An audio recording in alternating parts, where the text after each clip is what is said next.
Hey everybody, I'm Aaron from Speaking 26, where I show pharmacists and physical therapists how to get their 26 on TOEFL Speaking by showing how I got 30 on TOEFL Speaking. Today, I'm here with Sebastian and we are attacking question number 4. Sebastian, can you introduce yourself? Hi everyone, my name is Sebastian. I'm a physical therapist. I'm from Chile. I have been living in the United States since 2019. And my dream is to become a physical therapist in the United States, being able to work in my profession.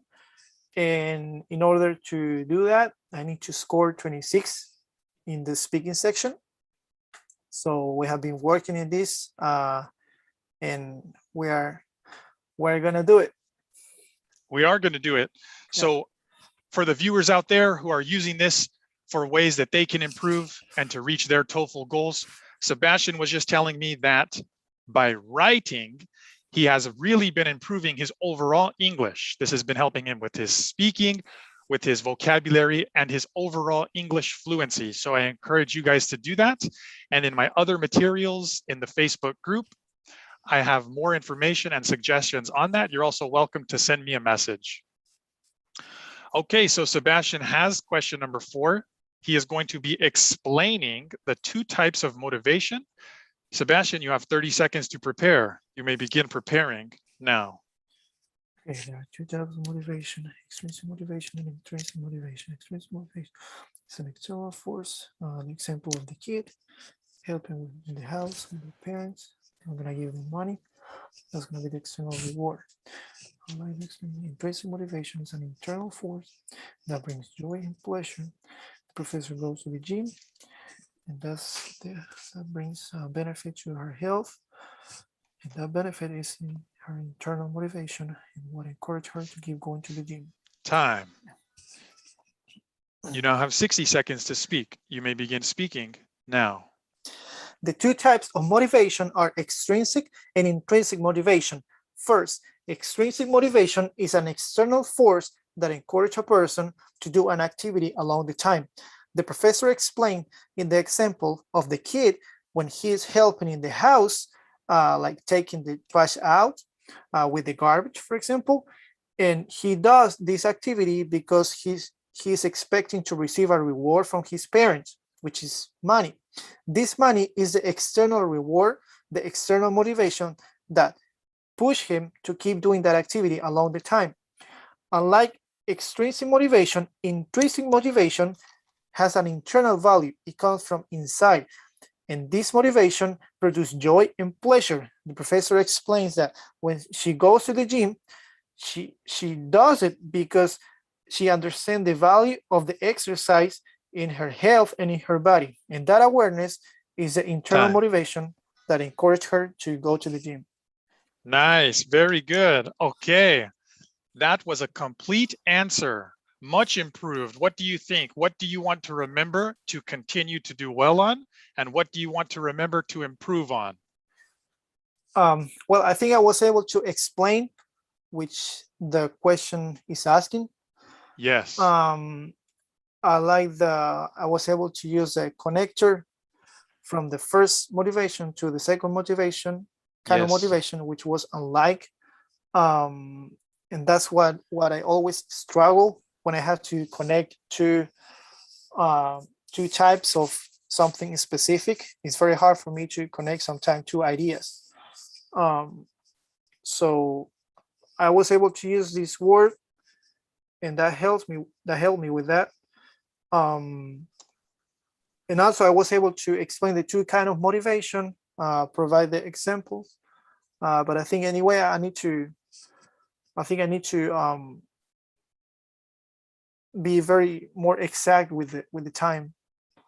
Okay, you went over about 4 or 5 seconds. So yeah, being more precise with our time, but overall, I like the improvements that I'm hearing. So when I asked you, what do you want to remember to continue to do well on, you said, I explained well, and I connected the first point with the second point. You said before that used to be something that was difficult for you, but now you're learning. And when you say that, connecting 2 points, are you specifically talking about questions number 4 and how they often give us 2 things to explain? Yeah, mainly when I have to explain 2 different ideas. For example, in question number 4, sometimes it happens when we practice question number 1, when I give a counter argument, sometimes it's hard to connect all of those contrast. To connect and transition to the second thing. Yeah. Okay, I'm going to write that down. To connect and transition. So you're making progress on that, and I'm going to make sure that you continue to make progress on connecting and transitioning to the second point of your answer. Okay, so we are going to, Sebastian, you and I are going to review this speaking answer that you just gave. We're going to review it together after the live stream ends so that we can look in great detail and fine tune your answer, clean it up even better. Okay, so right now we just focused on the most important thing, which was your explanation, your speaking rate. And then when we review this together, we will look at it again in more detail, like hitting play and pause and speaking about specific parts of your answer. So before I give my answer and before you and I review your answer, is there anything else that you want to say? Do you want to remind yourself of anything, or do you want to comment on anything else on your speaking answer? I think just I would say just remember that be very specific with explaining, because here in the question says that we have to explain the 2 types of motivation. So I really need to remember, like, be very specific with what I have to say, like say extrinsic motivation, and target that like very specific instead of providing too much details. Good. Yes. That it can be like not very necessary. Yes, this answer, you targeted the explanation part of the question. I heard that in your words and your speaking answer. Very good. So that's a good thing for you to remember, and we will remember that when we review it. Okay. All right. So let's see here. If you can give me 30 seconds to prepare, I will think out loud, and then 60 seconds to speak. Okay. Now you have 30 seconds to prepare. You may begin preparing now. Explain the 2 types of motivation. There's number 1, extrinsic motivation, and number 2, intrinsic motivation. Number 1, extrinsic motivation comes from the external. Extrinsic motivation comes from the external. These are things like money and praise. This is when we get an external reward. Number 2, intrinsic. This is longer lasting motivation because it comes from the inside. It's internal, from within ourselves. It gives us a sense of happiness and a sense of accomplishment. The example about the child taking out the trash, Time. she doesn't do it because, okay. Now you have 60 seconds to speak. You may begin speaking now. There are 2 types of motivation. Number 1, extrinsic motivation, and number 2, intrinsic motivation. With number 1, extrinsic motivation, this comes from the external. This is things like money and praise that motivate us to do things. This is when we get an external reward for the things we do. Number 2 is intrinsic motivation, and this is when this gives us a longer lasting motivation because it's motivation that comes from within. It's internal. For example, we enjoy doing it, or it gives us a sense of accomplishment. In the example in the lecture from the professor talks about the child that takes out the trash. The child is not doing it because the kid likes taking out the trash. No, the kid is doing it because the parents will give the child money for completing his or her chores. Unlike this extrinsic motivation that the child has, the professor said that she enjoys exercising, and this is her example of intrinsic motivation. She is internally rewarded because she feels good about herself when she exercises. Time. Sebastian, did hearing my answer help you? Is there one thing that you can focus on and take away from hearing my answer to improve your answers to questions number 4? I think you are able to explain everything like very easy. Something that I noticed when I explain something, I'm too focused in in using even some words from the lecture, because if I go out of those words, if I try to find other words, it's kind of hard for me. But in your case, you're able to explain and use a variety of words that really help you to provide your answer, to provide like a good answer. And Okay. that's something that I like, because that helps you to give explain something really good. Yes. Are there any, do you remember one or two of the words that I used that you liked? Or how will you, okay, so you have the good idea. You took something from my answer, which is what I wanted you to do. You like that I'm able to use outside words that helps me give a stronger explanation to this question number 4. So give me an idea of how you can use this good idea. Tell me how you are going to use this when you practice your future questions.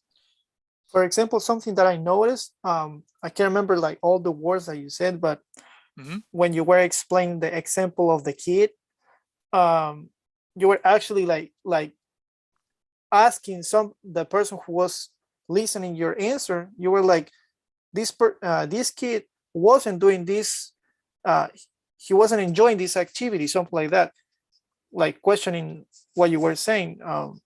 He wasn't doing that for fun. He was doing it for an external reward. Okay. So those were like kind of like easy words, but those things that don't come to my mind when I have to say. Okay.